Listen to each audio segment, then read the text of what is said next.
Hello and welcome to the Global Travel Channel podcast show. I'm your host, Mark Philpott, and on today's show, I have a couple of wonderful guests for you.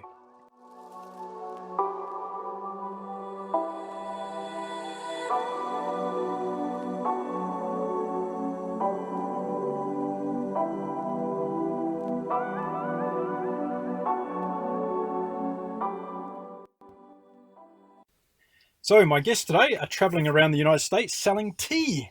So let's meet from Virginia in the United States, John and Lindsay Hill. John and Lindsay, welcome to the Global Travel Channel podcast show.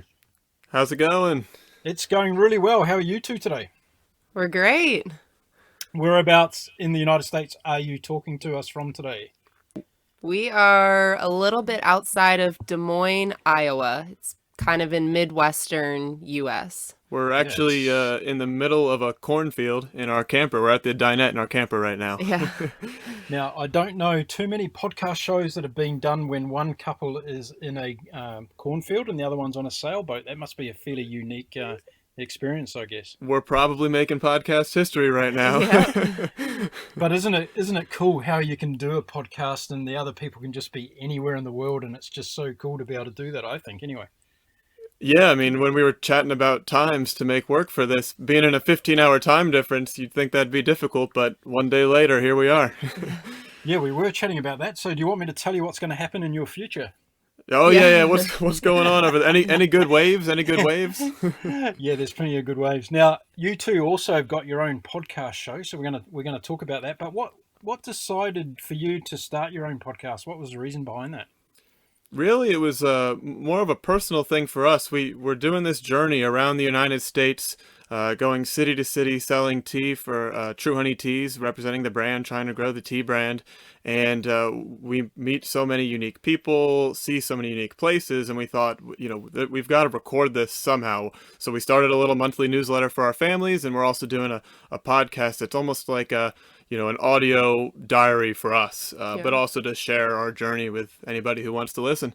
And John loves radio. He did a radio show when he was in college, so this was like right up his alley. Oh, fantastic. So I've got a seasoned professional with me at the other end today. That's fantastic. I wouldn't say that, but... So please critique me anywhere you feel comfortable, because I'm learning this game and I want to be better and better all the time. So I'll take any tips you can pass along today, John. Hey, I love the show. We were just when we learned about it, I was just in the gym earlier and listening to the episode about the woman who was on the cargo ship. Like that's amazing. Like that, I want to do that now. That's the next project. Yeah, that was Donna Salter, and I had the same reaction as you. I just wanted to go and book a ticket and go and do that because I think it's so cool. Yeah. Yep. Now, what do you find the hardest about podcasting? What's the hardest thing for you two being on the road and doing a podcast? What do you think? Probably just finding the time sometimes can be hard. We went like a full week without doing one because we just got so busy, driving day to day and, selling tea. And so sometimes just sitting down and finding time to record an episode can be challenging. Yeah, after 7 hours of driving or a weekend, of 12-hour days, selling all day, it can be a little exhausting, and you just want to say, oh, we can do the podcast tomorrow. We can do the podcast tomorrow. Well, I've listened to some of your podcasts. I haven't got through all of them yet, and you're doing a great job. So keep it up, and I'll be spreading it through my network as well. When we're finished, I'll put the links into the description of this podcast so more people can hear all about your trip. We're going to talk a lot about your trip today. And I thought we'd also talk, John, in particular, about some politics and some poker apps. Are you up for that? Yeah, sounds good. That was my radio show in college. We did a political talk show. And I don't know whether we'll strictly stick to United States politics, but we can give it a go. And I'm even up for a bit of chat around aviation software and startup companies. I'm pretty passionate about all those things as well. So, awesome. Yeah, there's plenty for us to chat about today. Now, one of the things that I do with my guests is I ask you both to dedicate this particular show to somebody special in your lives. So other than each other, because you're with each other right now, who would you like to dedicate this podcast episode to in your life today? You go first. Me first? Yeah. Or can we each dedicate it, or do we have to do a combined dedication? No, you can each dedicate it. I'll allow you that particular freedom. I'll dedicate it to both of our parents. Both sides, both of our parents. hey, that's Oh, going to be mine. there you go. So you're going to end up both dedicating to the same group of people, but that's fine. So you're going to shout out to your parents by their name and just tell them that this is for them. Yeah, Charlie, Carol, Amy, and Mike. This Yep. podcast interview's for y'all. And actually, I was going to dedicate it to your grandma, who kind of inspired this a little bit. Yeah, also, my Grandma Hill, she was one who asked us to do a newsletter about our journey, and that newsletter is what turned into our podcast. So yeah, dedicated to her as well. There you Oh, go. fantastic. There's nothing like dedicating something to your grandmother, because I think they're the most famous people in the world, aren't they? Absolutely, yep. Definitely. Yeah. Now, traveling around the United States, as I said, we've got listeners in over 83 countries around the world, so they're going to be really fascinated to hear about how you're doing this, why you're doing it, what are some of the things that you're finding along the way that you weren't expecting. But before we get there, tell us a little bit about your background and why you got into this, and where did it all start from? It kind of goes way back. To college, really. We both went to the same university, George Mason University in Fairfax, Virginia. And while I was at the university, I was starting a software company in aviation. I had worked at an airport for a long time, and that turned into a business idea. And during creating that business, I met a really good friend of mine, Chris Savage, and he was starting a tea company called True Honey Teas. And we both helped each other out, really just, complaining to each other about the woes of starting a business and encouraging each other. And eventually, my company sold, and I started working part-time to the company that purchased it. And during that period, Lindsay had just finished with getting her master's degree in education, so we decided we wanted to move to Florida. We love Florida, we love the heat, and wanted some waves in our life, some beach, and maybe not as nice as in Australia there, but but we still got the temperature. And when we went down there, he was like, hey, why don't you guys are going to have some free time on the weekends. Why don't you go do some shows, go to some craft shows, some art shows, and represent the company and make a little extra cash. So that's what we started doing. And it kind of went from there, I guess. Yeah, I would say last February, we just drove by an RV dealership one day and we were like, let's just go look at RVs. Like, they've always looked so fun. And we went and looked at some, You're like, man, you could live in one of these. Yeah, we fell in love with the idea, and then we started talking, well, could we do this full time? And we just one day kind of decided, yeah, we're just going to do it full time. We're just going to travel in a camper, show to show, and sell True Honey Teas. Now, most of us outside the United States, we watch movies with Robin Williams and Chevy Chase, and we think you guys always jump in RVs and head across the country every summer holiday. But, had you done anything like this previously? Never, right? Nothing in an RV. We love to travel. We love doing international travel when we could afford it.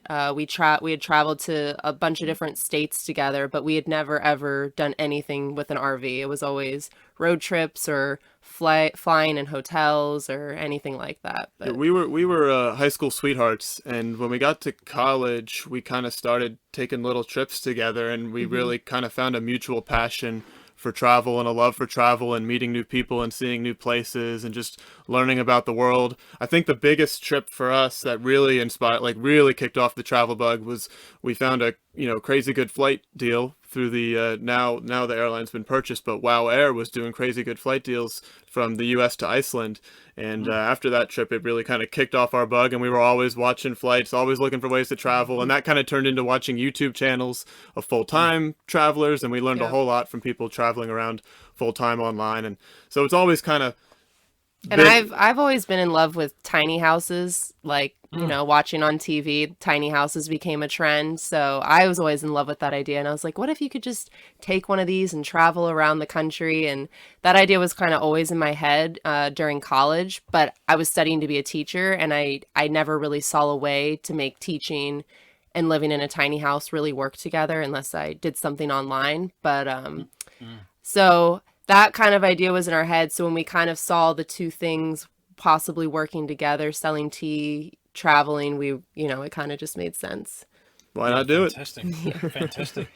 Now, there's a lot in there. Well, you just responded, so I'm going to take it piece by piece and respond to you. So the first thing is you got to listen to another one of my podcasts I did with John and Finn, who are Americans, and they're in the tiny house movement in America, and they go all over the US running tiny house festivals. In fact, there's one coming up in Georgia, I think, fairly shortly. But have a listen to their podcast because they've got some really fantastic information about the whole tiny house movement in the United States, and I think you'll find that quite fascinating. It's funny you mentioned that because we were just doing some show planning, figuring out what kind of festivals and shows we want to go to in the future, and we found those tiny house festivals, and we're looking at which ones we might apply to participate in and bring the tea to. Yep.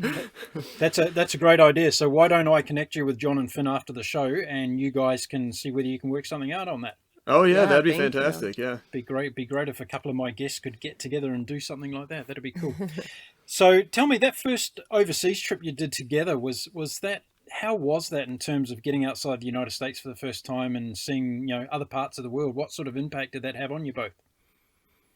Ooh, it's kind of, that's kind of the impact part is, it's kind of hard to describe, just it was almost otherworld, like not Yeah. just because of the scenery either, because anybody who's been to Iceland knows the scenery is otherworld, like but it was just landing in a foreign country and Not seeing English right away. Like they speak English, but there's signs in Icelandic everywhere. Icelandic's still the national language, and they all speak Icelandic as well, but they They do know they English. spot yeah. you, they'll spot an American real easy and start Yeah. speaking English with you. You don't even get a chance to.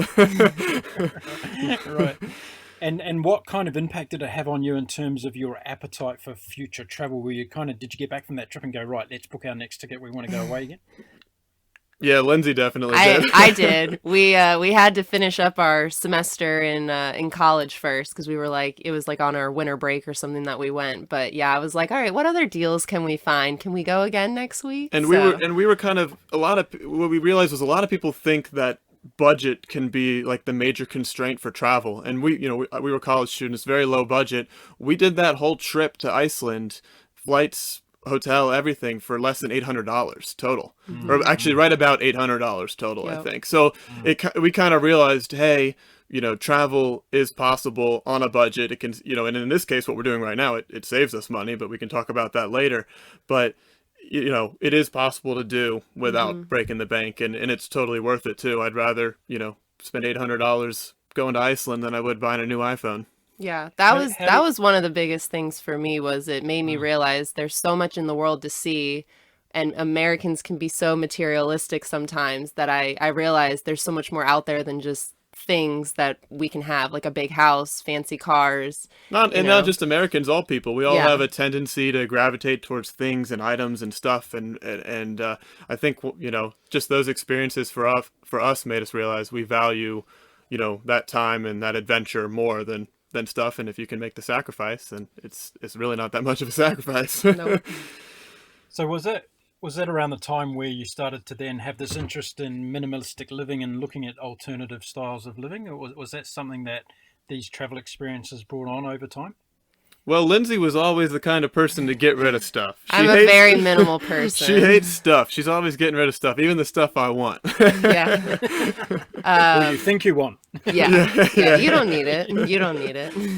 But yeah, I would say for sure it made me realize that, that lifestyle was possible, and it was something that people were doing. I never knew anything about like an RV world where people traveled full time in an RV. I was just starting to watch like shows about tiny houses, and that kind of inspired me, and just this idea of less stuff, more time. And once you're a part of the travel community, and not just full-time RVing, but full-time travel, you realize it's not a small community. There's tons of people doing this a million different ways, traveling the world on foot full-time, all the, just like from all the different guests you hear about on your show, there's a lot of people doing it, and there's a lot of people you can learn from. And, the only thing that can really stop you from doing it is just, your own mind, I guess.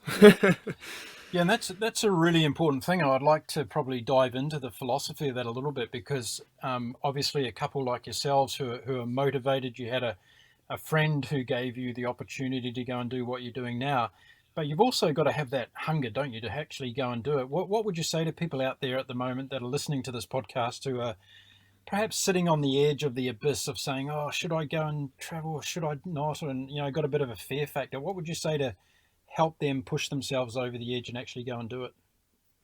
Well, we were on that edge, and Yeah. we've had that fear factor, So I understand, and it makes sense. You obviously got to take the right steps to make sure it's a financially sane decision, and Hmm. make sure it makes sense for you and your family. But in most cases, I think you can find at least a plan and a path to make it make sense for you and your family, and just write the plan out and just do it. That's kind of our attitude. Is if there's something that's fun or exciting or makes sense, or just do it, make it happen. And I Mm. think once you get your mindset to commit to it, then the plan becomes easier because we kept going back and forth, back and forth. I had doubts. Could I ever be a teacher again? Would the opportunity ever come? Were we giving up a great lifestyle that we Because love so we much? yeah, we loved our life in Florida. Don't get Yeah. we loved we loved our life. We loved our time in Florida, and I'm sure maybe one day we'll end up back there. Hmm. But it was just one of those opportunities you don't get very often, where we're able to Yeah. travel full time and make money doing it. We used to research it thinking, okay, well, how could we save up enough money to travel the world for a year and not lose too much money? But Right. now we have an Mm. opportunity to travel the United States and earn money while we're doing it. Yep. And the planning, to speak to people who are on the edge, the planning is one of the most fun parts of the adventure too. Yeah. Especially for Lindsay loves planning, and it's really exciting. Seeing all the opportunities and the adventures that could be ahead. I think that would. That helps motivate, and it makes you feel more secure too, knowing that, hey, I've got a real plan to make this happen, both from a travel perspective, a financial perspective, the whole loop. Yeah. Mm. I think one of the things in the planning side of things is you always plan for the unexpected, because 9 times out of 10 something will come up. It can be anything from weather, it can be road closures, it can be whatever. Yeah. Have you found those sorts of obstacles along your way? Yeah, yeah, it's funny you mentioned that. We This just past week, actually. Yeah, this Oh, past okay. week. Yeah, so we were in Denver, Colorado. Yep, we had a stop in Colorado Springs, and we flew back to Virginia real quick for our family event, and then we went back to Colorado, and we were planning on doing a show in Colorado Springs, and we were looking at the weather forecast, and we were seeing that a massive blizzard was coming into the area, and we didn't want to get stuck there because we had some pretty major shows coming up in Iowa and then Indianapolis. So we Yeah. had to make the decision. We could go risk it and do this show, or we could just cut our losses, even though we already paid to do the event. We already had plans to do the event.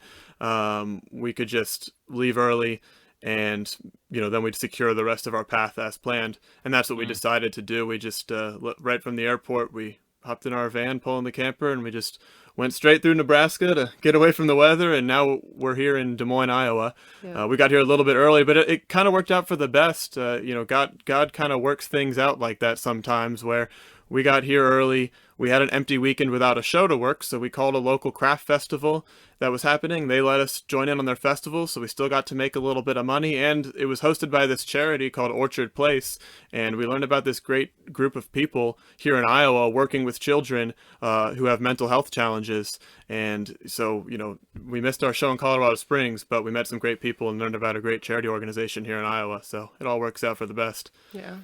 Isn't that fantastic? Like you can do all the planning in the world, but when you actually put yourself out there and you're on the road and you come across these opportunities, and these recent ones that you just spoke about came through a negative thing, or something that could be perceived as negative, happening on Hmm. your trip, yet it all turned out to be a very positive thing. You got to meet a wonderful group of people. It's just always happening when you go and travel, doesn't it? Yep, Yeah, absolutely. definitely. Mm. Now, selling tea is a long way from aviation software. So tell us about the tea company in particular, and what's the backstory behind that? Yeah, so if you could look it up online, it's called True Honey Teas. It was started by my friend Chris Savage, as I mentioned. We met in college, and he's got a pretty funny story too. And if you Google his name with the company, you'll see an article by the Washington Post that kind of highlights it, because he was an engineer. He graduated with an electrical engineering degree, I think, and he was working for a top defense contractor right outside of D.C. Had a great, fantastic job. And then one day for Valentine's Day, his mom decided to give him a Keurig machine, Mm. one of those machines that you drop those K-cups in, and it makes instant coffee or tea or anything like that. And he was kind of fiddling around with it, and that's what gave him the idea to, hey, why don't I put honey in the bottom of a K-cup? So when you put it in the Keurig machine, it already has the honey in it, gives it a nice sweet flavor to it. And he Mm. ended up patenting that, and that turned into, well, why don't we put honey granules mixed into a tea bag with tea? So with our tea, you just put it in a cup of hot water, and it already has that honey flavor in there. And he did quit his job as working in defense contracting as an engineer, and started this business, and certainly had its lows and has definitely having its highs. And the company's doing really well and growing because people like a little bit of honey in their tea. Yeah.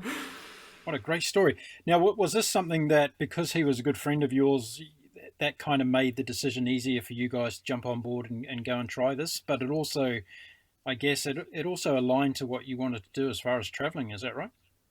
Exactly, yeah. And when we had moved to Florida, which, we had been helping each other with each other's businesses for a long time. And when we moved to Florida, and I was working part-time for the software company that had acquired my software, I didn't have work to do all week. So he was like, hey, well, you can help me out with some different business things during the week if you want. So I was helping him out with different things. We would talk all the time anyways, pretty much on a weekly basis, just about life and business.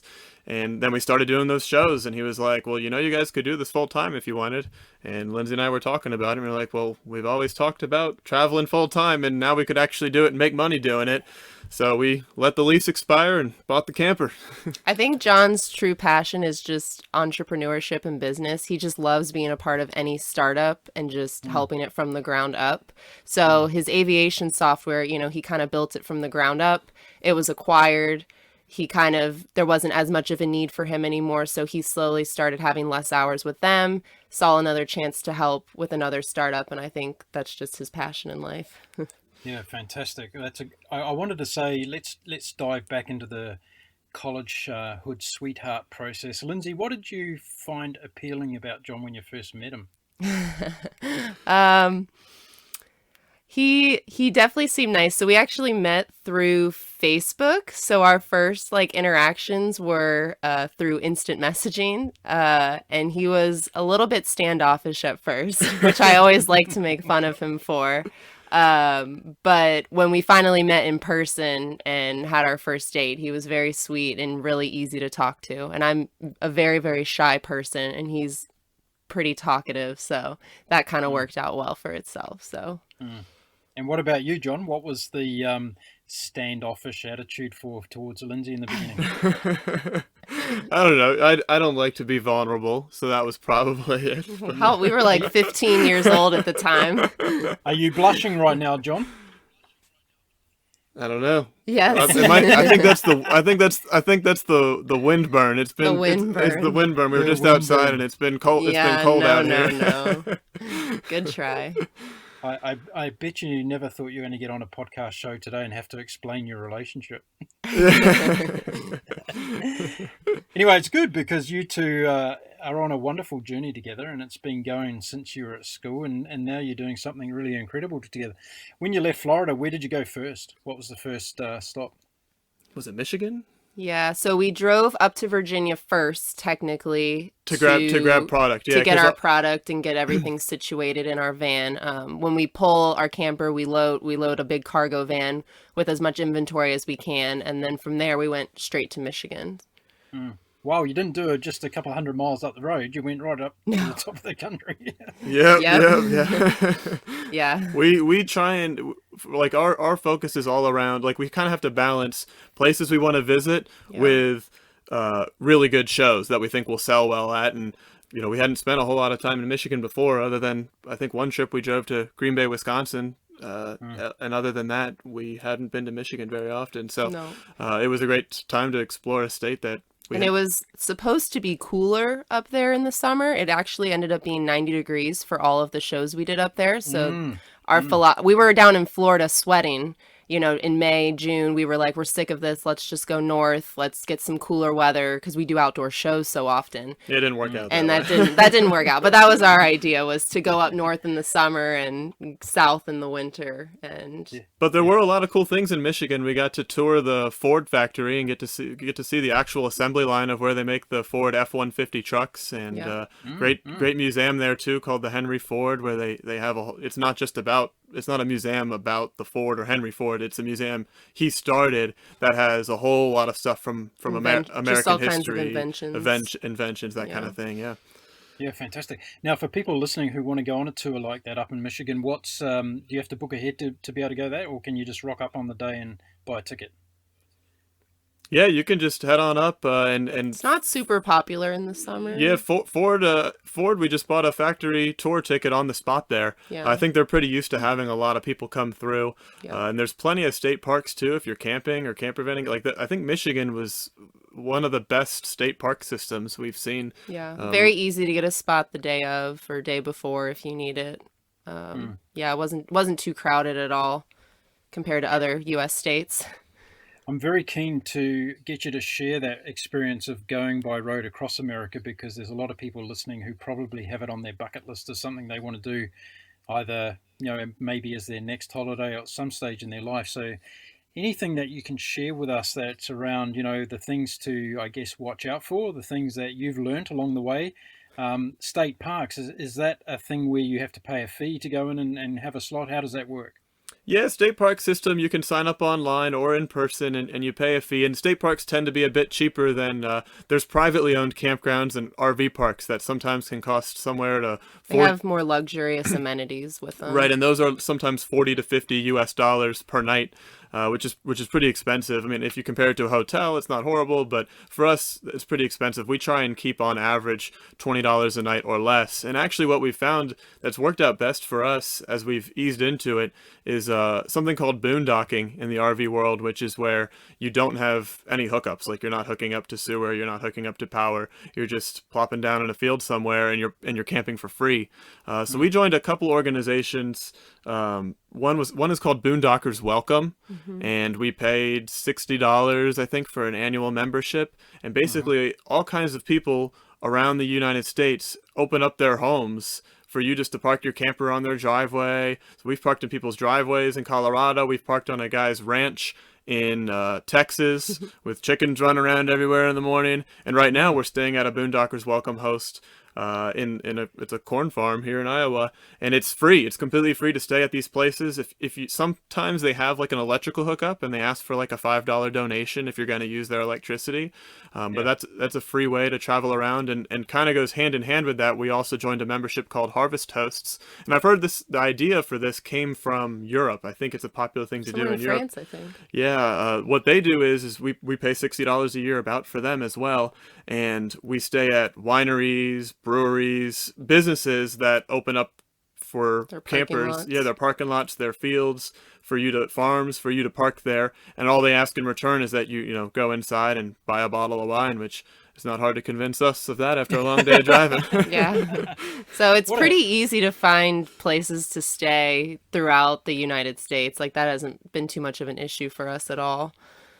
That's a brilliant concept, isn't it? That people are opening up their private properties to allow people to come and have that experience. That's fantastic. In Australia here, we have a system where the farmers actually open up their farms for travellers to go and put their caravans and RVs. So it's a very similar process, I guess. And Right, yeah. a lot of the farmers now have actually got into, because there's a big problem in Australia with the drought. We haven't had rain in a lot of years in some places in the country. So a lot of these farmers are actually seeing this as a diversity in their business model and looking at how they can attract more and more tourists. So they've actually started doing farm tours where they take you around and actually do educational tours for the children about the different animals that are on the farms. And they actually started building facilities so that you can actually hook up and have electricity and fresh running water and shower blocks and all the rest of it. So yeah, this is a great thing about travel all over the world, isn't it? There's ways and means of being able to do it where the budget's not adversely affected like you're suggesting over there. So what would you say? You don't have to give us the specifics, but ballpark figure, what would be your budget per week at the moment for doing what you're doing? What's our target budget? We have a target budget, right? For camping? Yeah, for camping. For everything, for living on the road, doing what you're doing. Well, what's the camping target budget? Our camping target budget per month, in terms of where we stay, is between like $400 and $500 a month. So yeah, that's our goal, is to only spend $400 to $500 in campground fees or any kind of fees like that per month. And then we do spend a lot of money in gas, especially because we had an issue. When we started this journey, we bought a $3,000 Mercedes Sprinter van online, and that's what we used for a while. But pulling the trailer, that gave us a lot of trouble, and I had to quickly turn into an on-the-road mechanic fixing stuff on the side of the road. And Every day, every time we drove it. luckily, Every day, oh. Yeah, every time we drove it, we'd have to That'll pull teach over you to at some buy point. something off Craigslist, won't it? Yeah. yeah, and luckily there's overnight shipping is a beautiful thing, and we got some parts shipped out occasionally to different places around the country, and we're able to fix things. And but eventually that camper did die on us about Or the van. yeah, the van, not the Yeah. camper. Yeah, the van died on us. We were exactly 100 miles from the place where we were going to store it, and that was a perfect gift from God, though, There you because 100 miles was the distance covered by insurance for free towing.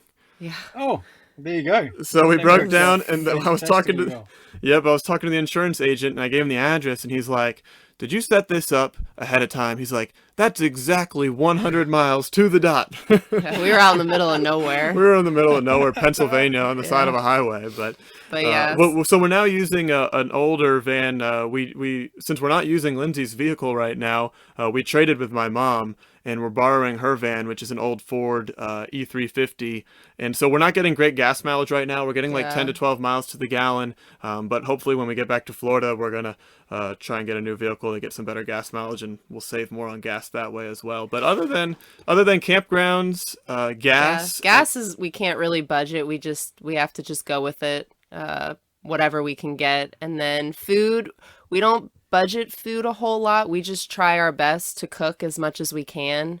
We go to the grocery store, we'll usually spend maybe $20 to $50 a week on groceries and try to make that last, as long as we can, and go out every once in a while when we That's don't the feel great like thing it. about traveling in a camper, Yeah. is we're able to cook. We have a stove, we have an oven, we have a microwave, and Full fridge. full fridge, freezer. So we're able to cook on the road, and that saves us a lot of money. Whereas, if you're traveling and hotel hopping or something like that, you don't necessarily have a kitchen to access all the time. But so Yeah. that's a great thing about camper traveling. Yeah. Yeah. Now, for those outside of the US, let's just translate some of those terms that you've used there. The van that you're actually, so your van is pulling a camper van behind. That's right. You're not one big RV unit. Is that correct? Right, yeah, Correct. we have a van that's Yeah. pulling, it's A called travel a trailer. travel trailer. It's about a 24-foot travel trailer. I don't know what that is in the metric system. Oh yeah, forgot we're crazy. I know We're we're not- talking like feet and miles, and they're like, they don't know what that is. It's about 5.5 meters. So that's the conversion. Now, is it self-sustainable? Have you got solar energy and things in it? So we don't actually have solar. We've done some research on it. So here's an interesting thing: is while we're driving, our trailer's plugged into our vehicle Yep. because we need the electronic brakes to work and the brake lights to work. While it's plugged in, it recharges our battery every time we drive. And since we drive so regularly, our battery is always charged to run everything we need. If we're not hooked up to shore power, like a real electrical system. So with just our battery, when we're boondocking, like in these wine fields, we pretty much can use everything except the microwave and the air conditioning.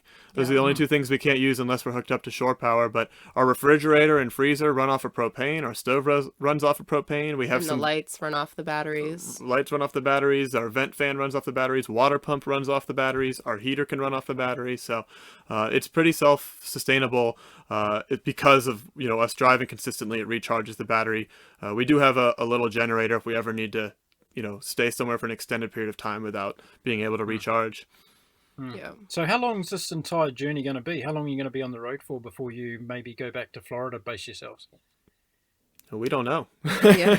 So we kind of follow like a USA school year calendar since I'm a teacher. So we started this journey in June once I finished teaching. And then we kind of go, we're looking at next June, and we kind of have decided, okay, I think we're going to do this another year. So I guess We'll at least June be, of 2021, we So, might. yeah, we'll at least be doing this through mid 2021. Yeah. Or at least some shape or form of what we're doing we'll still be doing. But we are about to spend the next 3 to 4 months in Florida. We have like a circuit of shows, that the same one we did last year while we were living in Florida. We're going to do those again. So we're excited to be going back to our new home state and spending time there. So how do you find the shows? Do you what particular shows do you choose to go and sell tea at? We look for just as long as there's a lot of people there and it's a quality show, like it looks like it's well organized and well put together, that's the kind of thing we like to participate in. We like to have, like, not all shows are able to tell us their attendance, but we like it to be a minimum 10,000 attendance, because for us it's we provide free samples and people try our tea, and if they love it they'll buy it. If they don't want to buy it, they don't buy it. Yeah. So the more people that sample it, the better for us. So we do craft shows, art shows, home shows. We want to do some RV shows. There's a lot of big RV shows around here. We did a state fair. We did the Wisconsin State Fair, which was pretty good. So our favorite show so far is probably it was an art and craft show, but it was during the same time as the International Balloon Fiesta in Albuquerque, New Mexico. Yep. So, we would drive to work in the morning and see 500 hot air balloons floating through the sky, and then beautiful New Mexico sky. Yeah.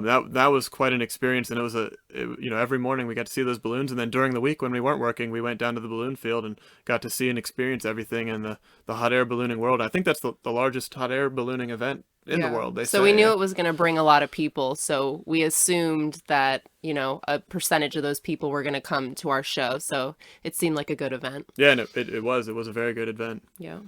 So people are finding this tea for the first time by coming to the show and connecting with you guys. Have you had many resales so far from people that you've already sold to who want more of it?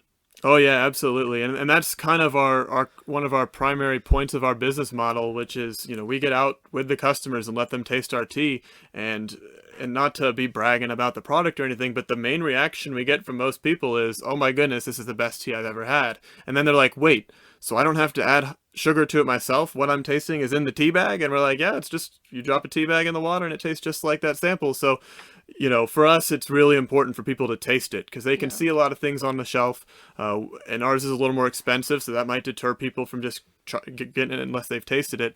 So, it works out really well, and a whole lot of people always come back online because they run out pretty quickly. Yeah, and that was one of our big goals, besides the fact that we love traveling. But our philosophy was, our founder Chris, he's running the company from Virginia. Let's let him do local shows around the Washington, D.C., Virginia area. We'll go take the tea and we'll do a show in California or another U.S. state that's nowhere near the East Coast. And then hopefully he'll start getting orders from California without having to really lift a finger. So that was kind of our idea, to really bring True Honey teas to every single state, or as many as we can. And then hopefully those states continue to just reorder online. And then we kind of build up the business that way as well. You're a couple of great friends to have. Can you tell Chris from me that I would love a tea that's got a chocolate flavour in the bottom of it already? The chocolate flavour. That would be interesting. We do use one of our best-selling teas, actually. When you were mentioning farms, I was going to ask you about this. Have you heard of lemon myrtle? Yes, I have, yeah. Yeah, so we can only get that from Australia. Apparently, y'all are the only people who grow it, and it's one of our... It's in like our top tea flavors. We have a lavender lemonade flavor where we use the lemon myrtle to provide that lemon flavor, and in our lemon ginger as well. And people go nuts for the lemon myrtle. So I don't know what y'all are watering your plants with, but it's working really well. Americans have never really heard of it, but it's much higher quality than lemongrass, which is popular in America. So a lot of people are like, wow, like this is just so much more flavorful. So yeah, that's pretty cool. Well, I knew I was going to get an opportunity at some stage, John, to throw politics in there, so this is probably a good time, because as far as I know, your president hasn't actually stopped trading with Australia and the United States at the moment, so I can go out and research some lemon myrtle for you and see whether I can find a good bundle for you to send over to the United States, yeah? Yep, and if they do start taxing it, let me know. We'll cover the difference. Yeah. Now, for people listening who are thinking, they're inspired by your story and what you're doing, can you share some of the greatest experiences so far you've had from living on the road together? What have been some of the highlights so far? Ooh, that's a good question. What do you go ahead first, Lindsay? Probably the biggest highlight was the Albuquerque International Balloon Fiesta. And the funny thing is, we had kind of already made the decision to do full-time RVing, but we almost kind of put the decision in, if we get accepted into the show, then we're going to do it, because it was like a 2-week event. And I was like, there's no way I could be a teacher and miss 2 weeks of school. So when we found out we got into that, you know, we were like, all right, we're doing this. Like, it just kind of reassured us that That was this kind was of going to like be an good idea. getting accepted into that show was kind of like the burning our boats moment where, all right, well, we got to do it now. Yeah. And we were extremely excited for that show, which is why we had applied for it, and going to Albuquerque, New Mexico, and being a part of that, you know, desert landscape with the beautiful it's mountains. Completely different from the East Coast in Virginia. So we love the mountains. The drier heat was kind of nice for change of pace, and the hiking was awesome, and the balloons, of course, are phenomenal. It's an amazing event. And we've seen a lot of beautiful sunsets, and we love sunsets, you know, from Hawaii, Florida, mountains, anywhere. Yeah. But one of the craziest sunsets ever, I think, is in New Mexico. It's just so wide. It's like just goes for miles. It's 180 degrees of a sunset. It's an extremely wide sunset. That kind of struck me, and it kind of stuck with me. But I know what your highlight is. What's that? Oh, Green Bay. Green Bay. I forgot about that. Nobody else would want to go there. We're talking about football now, are we? American football. I was going to ask, who's Aaron Rodgers? Is he someone famous over there? Oh yeah, that's our guy. No, that's your guy. Oh, did you see that? Did you see that on my Facebook page?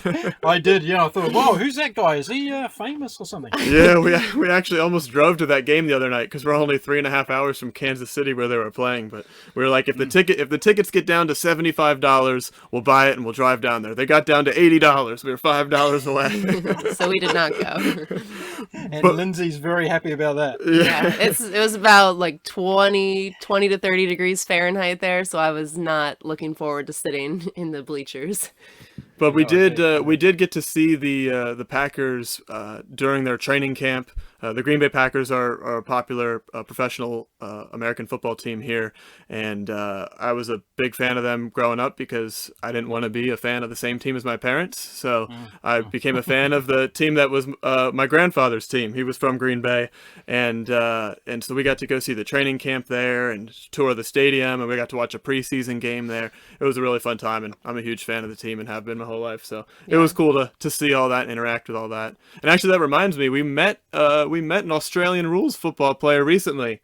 Yeah. That was in Colorado. Yeah, we were climbing a hike in Colorado Springs called the Incline, which was it's about a mile hike, but it's straight up an incline. It's like a mile of stairs. Yeah, it was real. It was an old train track, and I approached this thing like, you know, I'm training for a marathon right now. I'm just gonna run up this thing, and like, I don't know, probably less than a minute into the hike, like I'm completely out of breath. My heart's pounding. The altitude difference there is already intense enough, and then he tries to run it without water. I'm like, you're crazy. But at the top, we met this couple, and they had Australian accents. I was like, oh, are y'all from Australia? And they were like, no. They kind of looked at us like they were like, why would you ask that? And the woman was like, well, I'm from Canada and he's from here in America, but we've lived in Australia for the past 5 years. And it turns out the guy, he's an Australian rules football player for I think he said it's one of the most popular teams, or the most popular team in Australia. Unless he was just being biased. I'm sure that he was giving you the grand version of the events. I have no doubt about that. Yeah, and I guess it's the most popular sporting event in Australia. Is that correct? Well, no, not really. It's the Australian rules football is played predominantly in the southern part of the country, and it has a very niche following. Well, it's not true. It's not true. It's got a broad following across the country, but it's it's one of the top sports and followed by many people across the country. But we also have another sport called rugby league, which is also quite popular down here. Okay, yeah. And they kind of compete against each other as for winter sports in this country, anyway. Gotcha. Yeah, it's funny. He was a basketball player, a college basketball athlete, and that's how he got recruited. He went to a combine somewhere in LA, and they said, "All right, we want you to come play on our team." And he relocated to Australia, learned a whole new sport with knowing nobody or none of the rules or nothing. Yeah, fantastic. Now, getting back to the greatest experiences of living on the road, is that whole sense of freedom and being able to basically go wherever you want to go, even though it's scheduled around these festivals and fairs that you're going to. How does that compare to living in your house at home, going to your job every day? Does it feel like a different world from that perspective? Oh yeah. Definitely. I think though the weirdest thing is waking up on like a Wednesday in the middle of the week and thinking, well, this time last year I was like halfway through the work week, teaching for another 7 hours, and we work more than just the show days, but when you look at our work schedule, it's maybe we work 2 to 3, maybe 4 days a week, and have the rest of the time off to either travel to our new place or go out and explore. And some days on Tuesdays we'll go hiking if there's cool places to hike, or we'll go out and look at a really cool touristy spot when it's less crowded, and it's just really awesome to be able to just do all of these things. And we see somewhere cool that we want to go, like the balloon fiesta, and we're like, all right, well, can we find a show there and make it so we can go visit there and make a little money, and we can just do it. So I think that's the best part of it, the whole experience. It's a pretty wild feeling waking up like in different places all the time, whether like when we were in Texas, waking up to the roosters making all kinds of noise, and we walk outside and they're all chasing us, or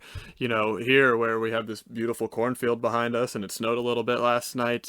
Everywhere is a little bit different and has its own piece of beauty, and it's pretty cool waking up in all of those places. And it's kind of funny, like Lindsay was mentioning the other day, whenever our parents talk to us on the phone, it's always, so what state are you in now? Like, because it usually changes almost on a week-to-week basis. Sometimes a day-to-day basis. Yeah. So how do you think it's changed you both as individuals, but also as a couple going through this experience together? Has it changed you at all? On a certain, like on different levels, as human beings deep down, I don't think it's changed us, because I think that we are who we are, and have had this passion in us. We're just kind of living that, and living who we are now. I think it's certainly, for me, I think like we've learned to work together really well. This is the first time we've done that before. Yeah, we've never worked together before, like in a professional setting, and it's more than just selling tea. We're setting up for shows, and anybody who is an RVer knows one of the most stressful things is hooking up and unhooking from your RV and getting the RV set up at each site, and a lot of people can get real stressed out about that, and we've learned to work real well together in some higher stress situations and planning, and and a lot of couples in particular. We have a lot of couple friends who are either getting married or are married, and they always ask us, like, you guys live together, you work together, you do we're always together. And some people are like, how do you do it? As in, like, I don't know if I could ever do that with my spouse. And I love it. Like, yeah, I just love being with her. I wouldn't trade it for the world. We just have so much fun together. We do get our like alone time. Like, I'll sit on the bed 10 feet away from here, and she'll sit here on the dinette. That's the extent of alone time that you get. There are no doors. She'll read her book, and I'll read my book, or scroll through Twitter or whatever. But it's definitely brought us closer, and we love being together. We love working together, traveling together, and I don't think that'll ever get old. So nope. I'll just get sad if we go back to working regular jobs and we don't get to work together. Like, that won't be fun. Like, because we're always joking around while we're working together, and it's a lot of fun. But yeah. From what I hear, that's not going to happen anytime soon. I think the furthest you might get away from each other if John ends up going to a football game by himself one night. That might happen. Yeah. So what's the vision for the tea company? I'm interested to know where that's going to be in 5 years from now. What do you reckon in terms of global domination from Craig's tea company? Yeah, we want to be the largest tea brand in the country and the world, really. I mean, that's part of our goal, like our personal goal, Lindsay and I, is to bring it to every single state and grow it and help grow it that way. And then we haven't really told Chris this idea yet. We were like, well, when the United States market gets saturated, we should just fly to another country and live there for a year and sell it in that country. Yeah. So maybe that's what's down the line. We'll see. Yeah. I don't know if he'll go into storefronts or not. We're testing some of that out a little bit. But definitely, getting people to represent the company and do shows and just continue to allow people to really taste it. Because if they can taste it, they usually will fall in love with it, unless they just don't like tea in general. Yeah, we want to find more people like us, even if they're not traveling full time, but maybe, they live here in Des Moines, Iowa, and, every weekend they want to go out and sell tea at a local show or farmer's market. We want to find more people like that. So once that happens and we kind of lose our jobs in the United States, we might go to a new country, maybe Canada, to make life a little bit easier at first, but we'd love to, sell tea in another country. Let's go to Australia. Yeah. Well, I was gonna suggest to you in terms of, have you come across any English people in the United States at the moment and got them to try your tea? We've Yeah. had a couple Yeah, actually. yeah, and what's funny is so like so English people and Indian people, whenever they try our tea, I'm always a little bit more nervous because they have a They're the reputation. They have a, connoisseurs. Yeah, they're the yep, connoisseurs. they Yep. have a reputation, and in most cases, it's gone really well. We've had a couple English folk who told us that it's a little bit too sweet for them because not everybody likes their tea sweeter, Yeah. and ours is pre-sweetened with the honey, and I understand that some people don't, put sugar or cream in their coffee. Everybody's different, but in most cases, very, very high remarks from everybody, not just Americans, because we do get a lot of world travelers at some of our shows because we do local craft shows and art shows in popular places, and I guess when people travel to this country and they want to kind of be a part of the local area, they like to come to the local markets, and so we meet a lot of really interesting people that way. And they also, I think, like the quality of it because we do strive to find the highest grade teas. Almost all of our tea, except for our peppermint flavor, we get from different parts of the world just because they grow it better than we could in the US. So people from other countries really appreciate that. Like we have a rooibos tea, which is very popular in Africa, and we've had multiple South Africans try it. They see rooibos and Yeah. they get really excited, like, "Oh, this is our tea from home." I get really nervous. And they're like, "Oh, why is this so much better?" And we're like, "Well, we put honey in it." Yeah. But they can tell the quality of the tea versus something you might buy for like $1 at a local grocery store that's just not as high of a grade. So I think that helps. The big question is always, can I get through airport security with this? Yeah, the answer is yes. Now, another curveball question for you both. What's your favorite snack food when you're traveling along the road together? What are you eating in the cab of the van? Ooh. That probably changes for you a lot. Probably. Sorry for the long pause. I know long pauses. We're are looking never at good. our snacks right now and trying to refresh our memory. So my favorite little dessert snack right now, we found in New Mexico. It's the official state cookie of New Mexico. It's called a bizcochito. It's a really, really good.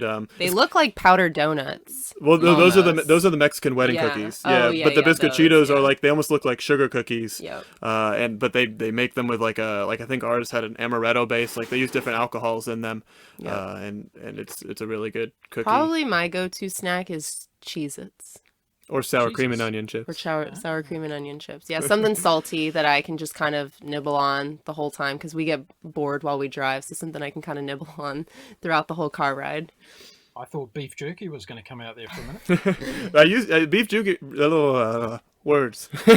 beef jerky used to be a popular one, especially with hiking. But I recently watched a documentary on Netflix that has kind of Lindsay's shaking her head right now because she doesn't want to stop eating meat. But it's kind of convinced me from a diet perspective and an athletic perspective to attempt a plant-based diet. So I'm not cutting meat out completely, but I'm working towards a plant-based diet. So beef jerky is an easy one to cut out. Yeah. So that's a good point. Has your diet changed significantly since you've been on the road versus what you'd have when you're at home, for instance? We eat at a restaurant called Panera a lot. Yeah. Is there Panera in Australia yet? No, we don't have that. No.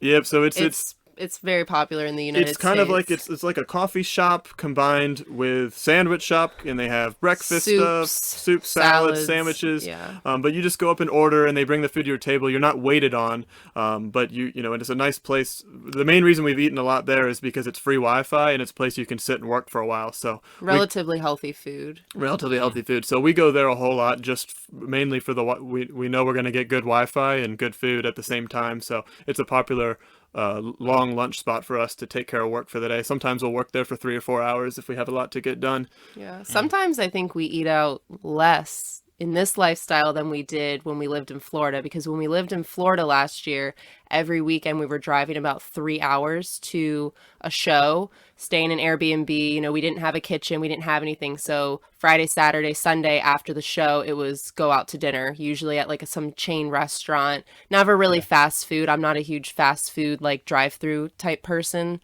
but we did eat out a lot, like, lots of heavy carb pasta meals and stuff like that. So here after a show, we can come back and whip up some mac and cheese real quick or something and, So Yeah, we brilliant. do cook in, I think, a little bit Yeah, more. definitely. But Yeah, we try to. Yeah. yeah. It's nice. Hey, One time we camped in Walmart parking lot. right.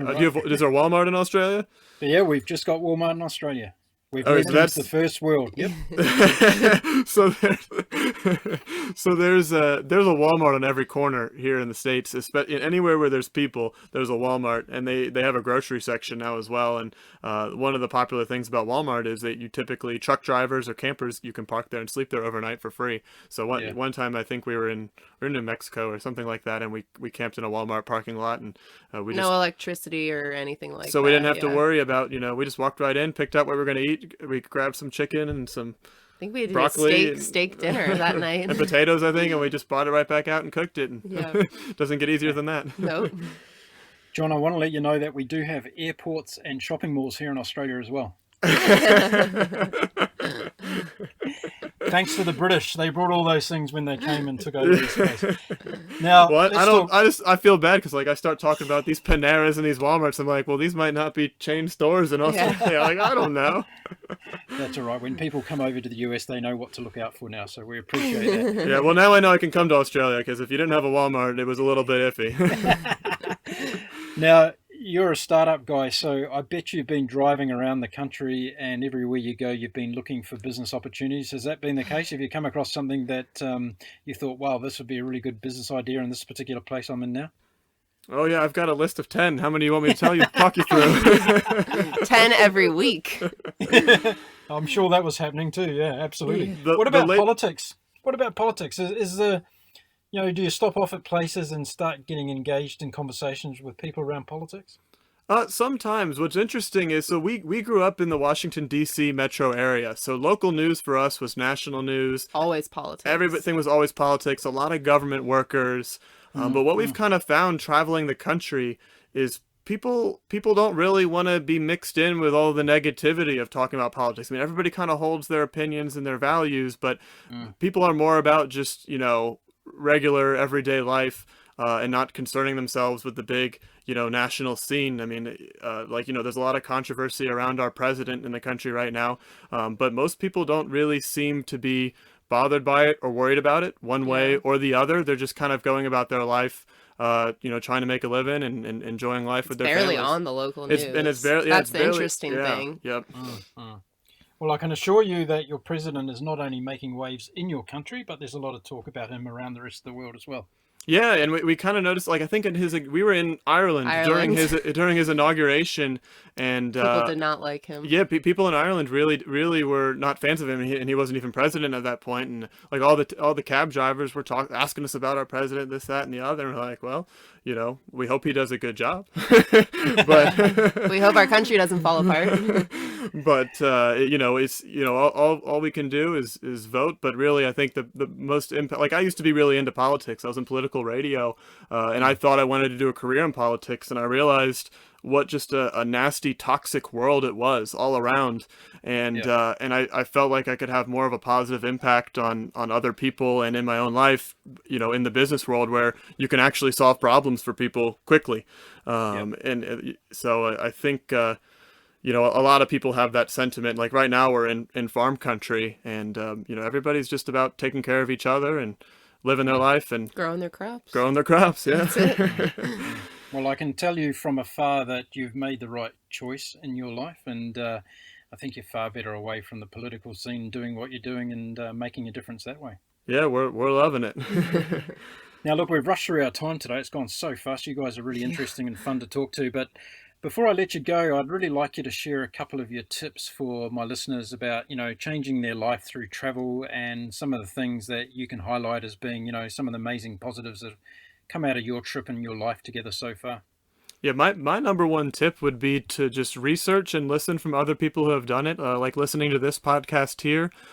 We watched a billion I was gonna YouTube say, videos. YouTube videos are amazing. It's like a free education on the Yeah. RV world. Yeah, I mean that's the amazing thing is that all the knowledge and information you don't have to pay for it anymore. It's at your fingertips on YouTube. Just search full-time RVing or whatever kind of full-time traveling the world or whatever you're interested in specifically. There's somebody else who's doing it or doing something like it, and you can learn a lot from them. And most of these people too, have Instagram accounts or Twitter accounts or emails that you can just reach out to them directly and say, hey, I'm looking at doing what you're doing. Can you help me out? I have these questions. And people love to help people.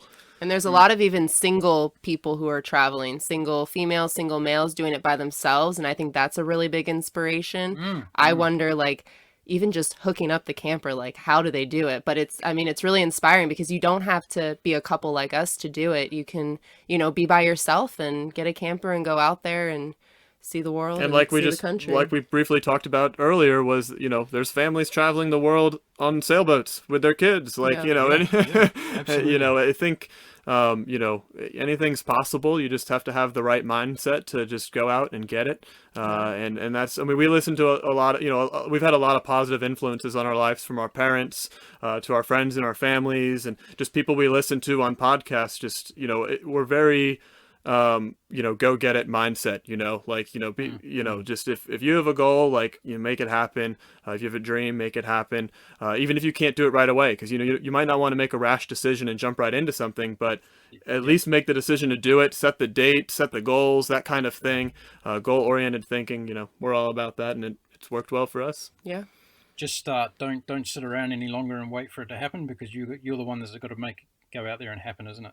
Yeah, absolutely. Yeah. Sometimes there's a season for waiting, to prepare, or prepare is probably a better word than waiting, because just waiting does nothing, but that time can be to prepare, but you gotta put a date to end that season to make it happen. Yeah. Plan of action. You can talk about things and ideas, all year long, your whole life. And we talk about it in the business world all the time, right? People have great ideas for businesses all the time and talk about them for a long time, but not many people actually go out and take that business idea and turn it into something, and that's how you kind of set yourself apart, is by actually doing it. 100% right, and that's a fantastic note to end the show on today. John and Lindsay Hill, it's been fantastic having you on my show. I thank you very much for accepting the invitation, and I'm going to put all the links to your social media sites in the description of this podcast, so my listeners can do exactly what you just said, reach out and connect with you and come up with any ideas they might have to be able to help you out selling your tea, but also enjoying the rest of your journey around the United States. Thanks for joining me on the Global Travel Channel podcast show today. Thank you so much. Thank you for having us. What a great story that is. John and Lindsay Hill taking off on the road in their camper van around the United States, selling tea for their good friend Craig. Craig, shout out for you again, mate. And hope everything well is going in amongst your tea leaves. Well, that's it for this episode. If you're looking for more episodes from the Global Travel Channel, we have lots for you. Go over to our website at www.globaltravelchannel.com. There you'll find a list of all of our previous episodes, and you'll find the ways that you can download them off Apple iTunes, Stitcher, Spotify, iHeartRadio, and a host of others that are all listed there on our website. Now, don't forget, if you like our podcast show, please tell your friends, family, and work colleagues all about it. We want to grow our global community of listeners. We'd be much appreciative of that if you were to tell others about our show. Okay, that's it for this episode. My name is Mark Philpott, and until next time, I wish you all bon voyage.